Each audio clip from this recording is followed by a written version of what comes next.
Jacques utilise une mèche à diamant pour percer un grand trou dans le mur de la banque.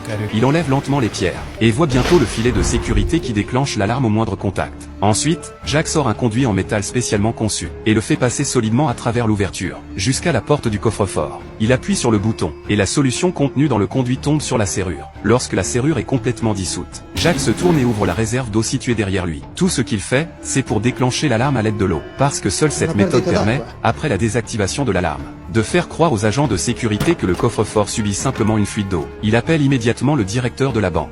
Seul le directeur détient la clé du coffre-fort. Après avoir reçu la notification urgente, le directeur se dirige rapidement vers le coffre-fort. Mais au milieu du chemin, un immense pain tombe soudainement devant lui. Et tout cela est le fruit d'un plan soigneusement élaboré par la petite amie de Jacques, qui a préparé chaque étape avant ce braquage. Le véritable but de Julie, en retardant le directeur, est de gagner assez de temps pour son petit ami. À ce moment-là, le niveau de l'eau monte sans cesse, et a déjà submergé le panneau électrique du coffre-fort. Le système de surveillance coupe soudainement le courant. Jacques met alors rapidement son équipement de respiration et plonge dans l'eau, puis utilise une paire de pinces pour couper le filet de sécurité, qui n'est plus protégé par l'électricité, sans la moindre difficulté. Au moment où Jacques entre avec succès dans le coffre-fort, il découvre à l'intérieur une fortune composée de 10 milliards d'euros en or et en bijoux. Juste quand Jacques s'apprête à partir, le shérif réalise que la fuite d'eau dans le coffre-fort n'est pas un accident, mais une action délibérée, et arrive sur les lieux avec son équipe. Il ordonne immédiatement à ses agents de garder tous les couvercles de bouche d'égout dans la rue. Toute personne sortant des tunnels souterrains sera interceptée. Jacques ne réalise pas encore la gravité de la situation. Il s'apprête à quitter les lieux par le passage souterrain.